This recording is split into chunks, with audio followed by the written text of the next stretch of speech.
유시민의 알릴레오 시즌2 알릴레오 라이브를 보세요. 알라뷰 세 번째 시간입니다. 오늘 스피디하게 갑니다.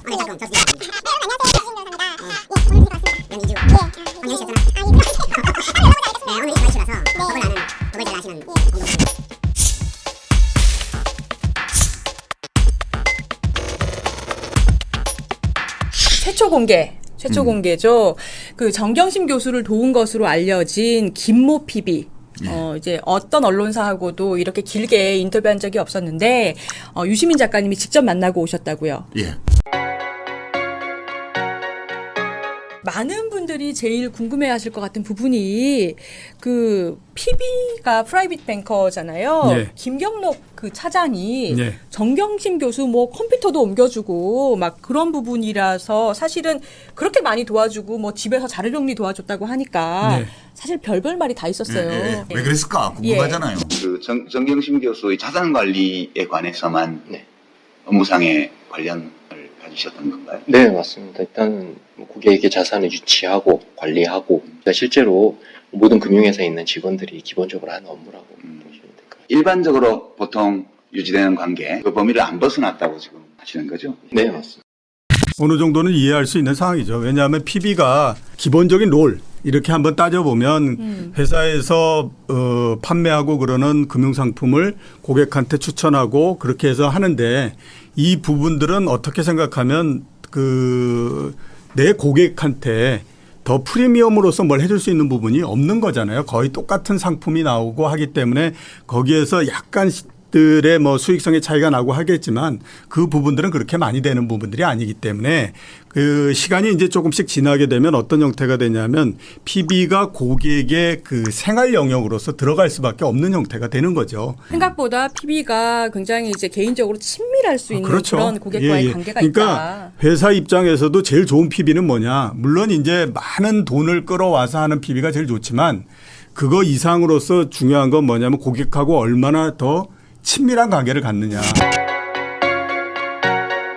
민정수석이 되시면서 주식 직접 투자가 조금 제한이 되더라고요. 결국에는 고객님 입장에서 투자할 수 있는 대안들이 공모펀드, 사모펀드, 뭐 최근에 이슈가 되는 ELS, DLS 이런 거밖에 없어요. 가생상품. 네. 그러면 공모펀드 같은 경우는 오히려 조국 교수님이 유명세를 사람들이 훨씬 더 많이 이용할 수 있다라고 판단했어요. 그때는. 그래서 사모펀드가 좋다고 권하셨군요. 구조적으로. 네. 그래서 그걸 다시 이제 물어봤어요. 청와대에. 네. 사모펀드 괜찮다. 간접 투자 형태니까. 그렇죠. 네. 근데 적대적 M&A 형태 사모펀드는 좀 지양을 해야 되겠다. 이거는 맞지가 않다. 근데 사모펀드 블라인드 형태면 결국 크게 두 가지로 좁혀져요. 메자닌 그리고 프리 IPO. 이 두 가지입니다. 팔 수 있는 게. 그래서 제가 저희 회사에서 메자닌 형태와 프리 IPO 형태 사모펀드를 교수님께 제안을 드렸고요. 교수님이 또 외부에서 그런 상품들을 가지고 오신 거예요. 일단 이제 사모펀드는 그러니까 이제 공모펀드는 우리가 흔히 알고 있는 거죠. 뭐 투자신탁회사에서 이렇게 판매하는 펀드, 그거 이제 우리가 이제 공모펀드, 그러니까 공개적으로 모집을 해서 하는 거고요. 사모펀드 같은 경우에는 이제 특정한 사람들을 모아서 하는 겁니다. 그러니까 사모펀드가 보통 메자닌 아니면 프리 IPO인데 네. 그래서 그런 거를 투자하는 사모펀드는 괜찮다고 얘기를 했는데 마침 정경심 교수가 외부에서 그런 그렇죠. 상품을 가져왔다. 그런 상품을 거예요. 사실 지금까지 우리 얘기 들은 거 사모펀드 이게 지금 이종호 선생님 보시기에는 전체 그림에 비춰보면 이 사람이 증언해 줄 수 있는 게 어느 범위라고 봐야 돼요? 증언해 줄 수 있는 건 극히 적다라고 봐야 되죠. 왜냐하면 지금 검찰이나 이런 데서 제일 알고 싶어 하는 건 그 내부에서 어떤 일이 일어났느냐 하는 부분일 텐데 네. 김 PB 입장에서는 정경심 교수와 이 사람이 요때 왜 이렇게 투자 결정을 요렇게 했을까 그런 정도만 아는 거지 나머지 부분들은 알 수가 없다라고 보는 게 상식적이죠. 그래서 우리 이종호 선생님이 오늘 토막토막 들어보신 이 김경록 PB의 증언 이거를 염두에 두시고 이 사건에 대해서 지금 검찰이 접근하고 있는 거에 대해서 한 비평을 해 주신다면. 우선은 이제 조범동 씨가 몸통 이다. 뭐 이렇게 이제 얘기하고 그렇게 하냐. 근데 참 이번 그걸 하면서 저는 희한한 단어들이 많이 나온다라는 생각이 드는데 조범동은 실질적 대표이사고 정경심은 실질적 대주주고 예. 이렇게 얘기해요. 제 생각만으로는 조범동 씨는 그냥 마름입니다. 마름. 옛날에 저 소작관계에서 보면 지주는 뒤에 있고 마름이 앞에서 일 다 하잖아요. 예. 이제 그런 거거든요. 근데 이제 큰 손의 자산 예, 그렇죠. 심부름꾼. 예. 이제 그런데 그 마름인데 주인이 되고 싶어 하는 마름 정도 이렇게 이제 볼 수 있는 자기도 뭔가 거죠. 해보려고. 예. 왜 그렇게 우리가 볼 수 있느냐 하면 우선은 그 조범동 씨가 투자한 돈이나 이런 부분들이 그렇게 많지가 않아요. 장관을 비롯해서 이 가족들이 여기에 들어왔을까라고 생각해 보면요. 역시 마찬가지로 조범동 씨가 마름이기 때문에 그런 겁니다. 마름이면 내가 얼마나 영향력이 있는지 하는 것들을 남한테 계속 보여줘야 되잖아요. 거기에서 조국이라고 하는 건 굉장히 좋은 거거든요. 백이 된다는 거죠. 예. 그렇기 때문에 이제 그걸 해서 지금 보면 일단은 포인트가 그런 부분들에서 좀 잘못 맞춰졌다라는 생각이 많이 들고요. 그다음에 이거를 보면서 우리가 이게 그 자본시장 측면에서 보게 되면요. 아주 간단하게 접근합니다. 자본시장에서는. 누가 주식을 많이 갖고 있냐. 제일 주식 많이 갖고 있는 사람이 임자야. 예, 이렇게 그렇죠. 보는 거고요. 그게 자본주의죠. 예. 근데 이제 WFM 한번 우리가 보더라도요. WFM에 지금 뭐 신성 이런 데는 예. 굉장히 많은 돈이 들어와 있는 200억 가까운. 예. 근데 지금 정경심 교수는 전부 탈탈 턴다고 하더라도 20억 분이 안 되는 거잖아요. 예.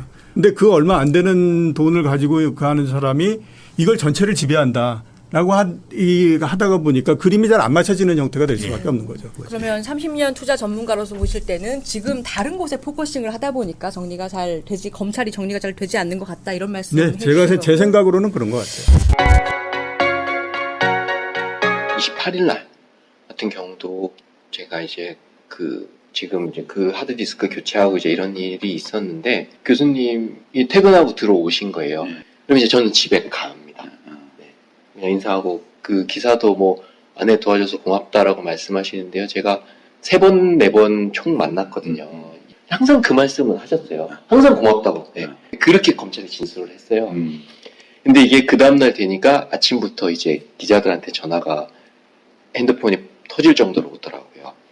근데 저는 이제 피해자 신분이고 얘기할 수 없는 상황이라서 전화를 안 받아요. 그러면 몇 번 하다가 전화를 안 받으면 검찰에서 나오는 그 키워드 하나 가지고 기사를 써야 되는데 첫 번째 쓴 사람이 기사를 쓰면 두 번째, 세 번째는 그건 아예 사실이라고 생각을 하고 자기네들이 추가로 이제 쓰는데 나중 되니까 PC 교체해줘서 고맙다라고 기사가 그렇게 돼버리더라고요. 저도 이 대본을 보고서 이 부분이 굉장히 화가 났어요. 검찰에서 피의자 신분으로 본인이 진술한 거는 본인 방어권도 있고 사실 이게 이 무죄 추정 원칙이 있기 때문에 다 기밀에 속하는 건데 기자들한테 얘기한 게 아니라 검찰에 가서 얘기를 하면 기자들한테 전화기가 터질 정도로 전화가 네, 오고. 바로. 이게 생중계예요. 거의 생중계인데 통째로 중계하는 게 아니고 발췌 중계예요. 맥락을 다 제거하고 예. 조국이 김 PB한테 마주쳤을 때 고맙다고 그랬다. 이게 고맙다라는 키워드만 나가는 거예요. 그럼 네. 기자들은 그 앞뒤 맥락을 알아보기 위해서 이 사람한테 전화를 해요. 네. 그럼 이 사람은 막 전화기가 불이 나니까 전화를 안 받아요. 무섭기도 하고. 예. 그러면 최초에 누군가가 용감하게 써요. 이런 게 아니겠는가? 아니면 뭐 라고 고맙다고 알려졌다. 말해. 라고 확인되었다. 뭐 이렇게 쓰면 그다음부터는 똑같이 뺏기면 조금 면이 상하잖아요. 그러니까 뭘 덧붙이게 돼요. 예. 그래서 계속 붙이다 보면 서너 단계 건너가면 증거인멸 도와줘서 고맙다. 이런 기사가 나는 거예요. 한 가지는 제가 이제 인터뷰를 하고 들어왔는데 그 인터뷰를 한 내용이 검사 컴퓨터 대화창에 떠서 랑 인터뷰할 때 털어봐. 조국이 김경록 집까지 쫓아갔대. 털어봐. 뭐 그런 내용을 제가 어떻게 우연찮게 보게 됐어요. 그러니까 지금 이게 내가 지금 인터뷰하고 왔는데 조국 교수님 우리 집까지 찾아왔다고 얘기를 한 적이 없는데 그런 얘기까지 했다고 그거를 지금 털어보라 그러고. 예, 그러니까 이걸 정리를 하면 이 김경록 PB가 KBS하고 이제 인터뷰를 했어요. 그 다음에 검찰에 이분이 이제 120시간 조사받았다고 하셨잖아요. 그 조사받으러 갔더니 그 검찰의 그 검사 컴퓨터 화면에 우연히 다른 검찰청 관계자와 채팅하는 장면이 떠 있었는데 거기 보니까 그 PB가 조국이 김경록 집까지 쫓아갔대. 털어봐. 그러니까 본인이 KBS에서 인터뷰한 내용들이 막 뜨면서 그 내용은 인터뷰 때 하지도 않은 말이래요. 예, 그러면서 하지도 않았던 말까지 집에 쫓아온 적도 없고. 예, 부풀려서 그 부분 털어봐라고 딱 찍어서 자기가 KBS에만 얘기했던 내용이 이미 검찰청 채팅방에 떠 있더라. 아, 이거는 진짜 뭐라고 얘기를 해야 될지. 이거는 진짜 어느 정도 좋은 인간관계를 유지하고 협조해야 된다는 건 또 어느 정도 납득할 수 있지만 이거는 아니지 않나요? 그걸 보고 이 김경록 씨는 굉장히 언론을 무서워하게 된 거죠. 이제는 누구와도 믿고 이야기를 할 수 없겠구나라고 하고 있다가 이분을 격발시킨 이 트리거. 방아쇠를 당긴 사람이 있더라고요. 한번 들어볼까요? 제일 열받았던 게 하태경 그 사람이 얘기했던 거예요. 하태경 의원이. 네. 지금 이 상황을 그런 국정농단 상황처럼 보고 제가 마치 고영태인 것처럼 해서 저를 보호하라는 식으로 얘기를 하더라고요. 그 얘기가 제일 제가 봤던 것 중에서 정말로 제일 감이 없고, 그럼 이거는 검찰도 무시하는 거고 정경심도 무시하는 거고 저도 무시하는 거예요. 이 사태 자체가 이 사람들이 교수일 때 있었던 일 가지고 딱 문제가 된 건데 그거를 권력형 비리로 일단은 보는 것 자체부터가 문제고, 그리고 저를 마치 그 나쁜 사람을 고발하는 뭔가 내부 고발자처럼 얘기를 한다는 것 자체가 제가 그렇게 큰 일을 한 건 아니거든요. 그러니까 지금 이게 고용태다 이렇게 얘기를 해서 나는 고용태는 아니다. 해서 이제 나오시게 됐다. 이런 얘기네요. 예. 제가 댓글 좀 소개해 드릴게요. 지금 조국이 아니라 조기? 아무거나 망령네요. 이런 굉장히 센스 있는 그런 댓글도 있습니다. 정권사 직원 김 씨가 정경심 씨의 동양대 컴퓨터를 들고 나온 데 대해서 증거인멸 혐의가 있다고 스스로 여러 차례 인정하는데도 유 이사장은 이 부분을 빼고 방송했습니다. 본인이 증거인멸을 인정했다는 취지로 발언한 부분이 나오는데 이 부분이 논란이 될 것 같습니다. 지금 증거인멸 교사, 그다음에 증거인멸죄 그렇게 해서 지금 피의자가 돼 있는 거잖아요. 그러면 그 하드디스크 드라이브 영주 동양대 거나 조 장관 자택에 거 전혀 훼손되지 않은 상태로 검찰에 들어간 거죠. 네, 맞습니다. 그러니까 증거인멸로 죄를 묻더라도 미수지 희수는 아니잖아요. 증거인멸 한 건 아니잖아요.